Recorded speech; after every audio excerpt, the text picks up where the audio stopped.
Ne soyons pas distraits parce que ceux qui voudront mettre à genoux ce pays, ils vont passer par nous, la classe politique.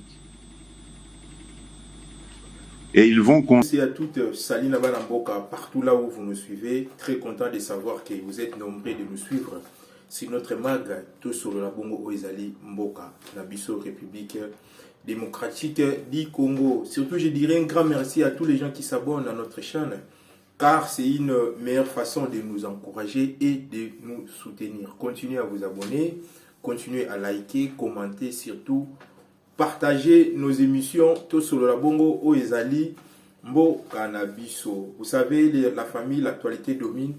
Oezali Bongo dialogue. Dialogue, si je vais l'appeler, ça sera une discussion ou ça sera Oezala Bongo dialogue. La famille, restez branchés, restez vraiment branchés. Je parlerai aussi hier, vous avez vu, il y avait toute une délégation américaine à Kinshasa au Bazar qui bon récit. Na président Nabiso Félix Antoine Chilombo.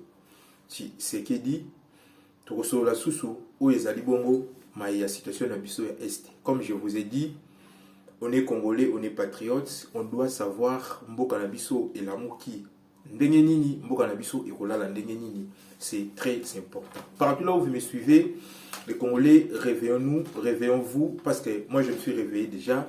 Tolamuka, makamamboka na biso vraiment et talibiso. Il y a des gens qui disent que non, voilà, ngambamboka vraiment na landarangote. Comme on dit, ceux qui occupent mambamboka te, mambamboka et occupé yo bandeko na ngai. Et occupé yo ndenge nini? Yo le okipa mambamboka te, bako benga yo frère na yo akufaki na este, bandeko no bazokufa na bazokufa toujours na este. Eza bongo makambu oyo eza kotala yo. En moins que yo pe ozala na okaka moko ya batu o bazoboma batu.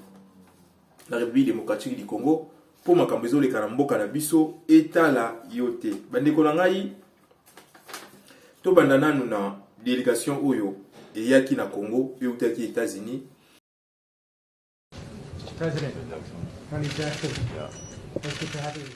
Le respect de la souveraineté et de l'intégrité territoriale de la République démocratique du Congo était au centre de l'entretien ce dimanche à la Cité de l'Union africaine entre l'envoyé spécial du président américain Donald Trump et le président de la République Félix Antoine Tshisekedi Tshilombo.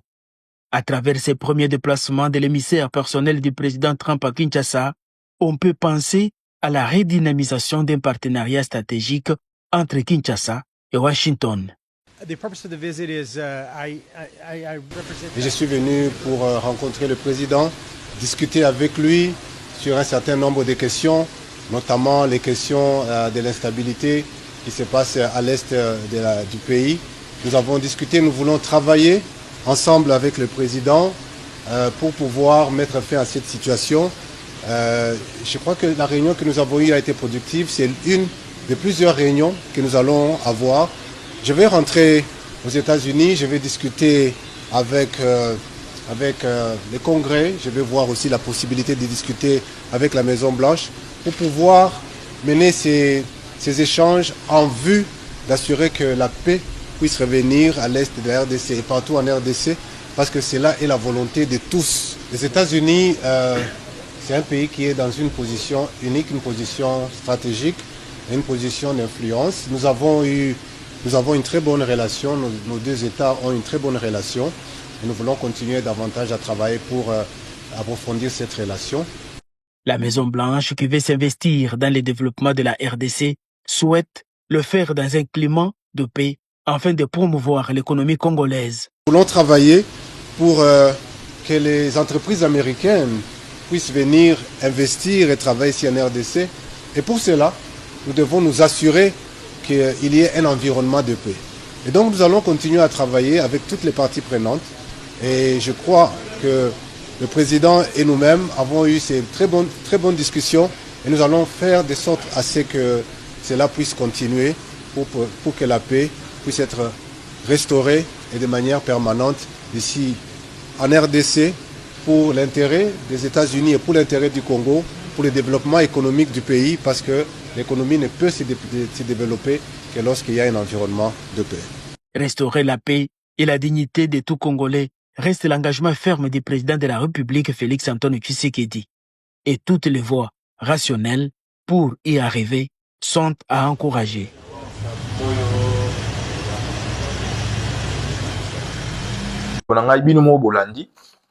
Bino moko bolandi nayebi ki ba congolais bazara bon mayele bo comprendre nini oyo États-Unis a délégué mutu na ye aya bongo na République démocratique du Congo asolo la bongo oyo ezali na président na biso de la République bolandi bo comprendre oyo ezalaki bongo biti ya arrivé na bango na République démocratique du Congo bandeko na nga tozonga sikoyo na dialogue oyo tomoni ndeko Jean-Pierre Bemba azoyenda kokutana bongo na Bertrand Bisimwa na Willy Ngoma et puis bongo na Nanga akende pe ye moko te akende pe na Iberande bakozala kuna na momoto osola na bino baza déjà na nzela. J'espère que si bakomi déjà na Angola debino mo boyebi biso na Angola ezaka likambo moko ya vol ya 45 minutes si je me trompe pas okomi bongo oyo ezali na Luanda bandeko na ngai nga nazozonga toujours na maloba au président lobaki akonégocier na ba patente poso boye biso to biso no stoyi makambo wana bitumba na biso eloko oyo Congo leo toza ko bunda eloko oyo leo to komi na niveau to komi eza bongo pona ba minerai na biso mutememisi e komisi biso na place oyo to komi bongo lelo ya bandeko bakufaka pona minerai na biso toyebi bongo pona Rwanda na box bato baza na sima na occidentaux mandambu ya mabele na biso ya este bango balingaka toujours bazwa biso ndambo ya mabele wana. Et puis moi je vous informe de balobaki baroya na Kinshasa otozo na Kinshasa ezalaki bongo lokuta yango moni bit na bango ezalaki bakanga Sud Kivu bakanga Nord Kivu bakita Kalemi Tanganyika Grand Katanga tant okoma na niveau bakangi ba ville wana na tangi libino wana après bango baye na projet na bango vi kezaka pona ba minerai bayimba moko na balkanisation eloko oyo ba congolais partout bozali eloko oyo il faut boyeba yango wana ba congolais place bozola muka faut boyebaka bongo mboka na bino elamuki ndenge nini mboka na bino eza kokende ndenge nini mboka na bino elali ndenge nini yango no moni biso toza toujours kosala musala oyo ya kosola bongo na bino bandeko na ngai ya omona za toujours ko insister bo emaka surtout bo komandaka parce que dans la groupe bato moko bazoluka ba sala po ba chaîne na biso ekangama po to sola ka bino to sola ka bongo te na bino eza bandeko na nga o bozolandanga bandeko na ngai bakoro yango bango balingi bakoro wana to signer bakoro yango bandeko na nga eza bakoro ya nini bandeko na ngai nga na ebisi bino vérité eza bongo bakoro ya minerai po loko oyo bomisi bandeko na biso tozomona plus de 10 000 morts na Goma rien que na Goma eza bongo pona minerai na biso bandeko na ngai minerai yango eza nini eza cobalt eza lithium eza casterite bandeko na nga eza cobalt eza lithium eza calcérite eza coltan ba minerai o moni le biso toza kokufela bandeko na nga ezosala pasi komona carnage eleki bongo na Goma oyo ezoleka bongo na Bukavu bazo boma bandeko na biso mibali bazo boma ba mama na biso bazo violer bana na biso bandeko na nga ezosala pasi on a toujours na sima ya président nga lobaki on peut pas négocier avec les patins to négocier na ba patins to kende na bango to kende parce que trop c'est trop bato si bakufi nanga ye moka lobaki yango Félix Tshisekedi azozela combien de morts pour andima négociation yango ya nini pourquoi na minerai pour tozoyela ba minerai o eza ya Nord Kivu Sud Kivu Tanganyika partout ba minerai na psezala mais ba casterite yango ba cobalt yango ba coltan les appels na ba Congo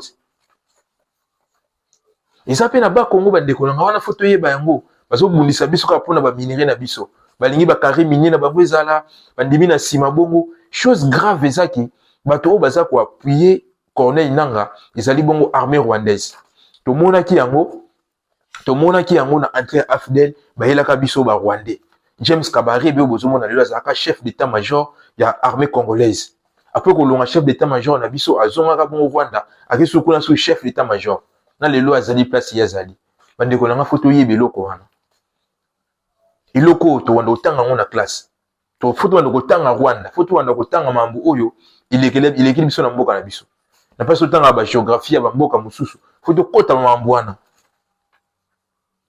fuba kotse yango na classe na biso na géographie na biso fuba lobelaka ba minembwe fuba lobelaka Goma Comme ça, Congolais, nous, se passe la Zalaï, Baramakambu, il est qui na Goma, et c'est là 30 ans. Et c'est là 30 ans, bande konangai. Donc voilà, bakor wana au bango bazolinga. Bakor wana, ils apprennent bien na bango, ils apprennent bien pour na Congolais, te.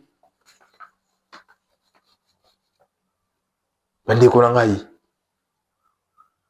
Bande konangai, to fongola misu, te ba makambezo le kana Congo. Ndeko Jean-Pierre Bemba, azabongo na Rwanda, azokende plutôt, azokende bongo na Angola, azokende bongo pour na dialogue ou négociation. Comment est-ce que tu négocier na batu oyo? Tu négocier na batu oyo, baza pour balingi pour na bintérêt na bango ou baza pour bande ko na biso. Bande ko na ngai, voilà bit ya négociation wana. Bit ya négociation wana ezali pour na minerai na biso. Minerai bongo katezaka na katanga, misaka ezaka na Goma nani, Sud Kivu Nord Kivu. Minerai wana ezape na Bandundu, ezape na ba Congo. Bosala ba recherche boko pesa nga raison. Bande konanga, ça fait vraiment mal. Ça fait vraiment mal. Mais journée où les 17 oyo, ils appellent journée moïse historique. Les 17 mars, les 17 mai. Bateau ba libération AFDEL, bateau ba histoire République démocratique du Congo, bah on s'est rappelé dans la journée les 17 oyo. Malgré ce qu'on les a les 17 mars. Bande konangai. To comprendre ma maison les kanamboka bande konangai. Congolais ne sont partout zali, il faut comprendre mon monsieur les Karambo Kanaï. Ils ont ça la passe. Ils ont ça la vraiment passe bande konangai. Comme on a dit bazo kufa. Donc voilà bitia ya dialogue wana bango bazoloba. Bitia négociation na bango bazoloba. Est-ce que ndeko Jean-Pierre Bemba akosala bakor na bango pour soit sali bakor na bango et que tu ndimi négociation na bango. Bakoya ce qu'on a makambu brassage. Mixage. Après, na armée na biso de ressources bien filtré bakoya sous. 5 ans, 6 ans, 7 ans. Tant que mambo tozo mona lelo, et go se répéter sous. Et go se répéter sous. Tout le monde qui bongo mambo etu koleka na kaziba. Tout le monde qui bongo M23 ne ba circula qui bongo ezala ki Uvira. Ndé na otu sabino bande konanga. Bango objectif na bango ezali Kinshasa te bakosa biso. Objectif na bango ezali Nord Kivu, Sud Kivu, Katanga, Tanganyika, nyonso bazwi axe wana nyonso. Ali bayimba mona bula balkanisation. Bravo na bawazalendo. Bravo na bawazalendo. Miloko moko ngana alinga na mituna pona nini bawazalendo basa ko attaquer te.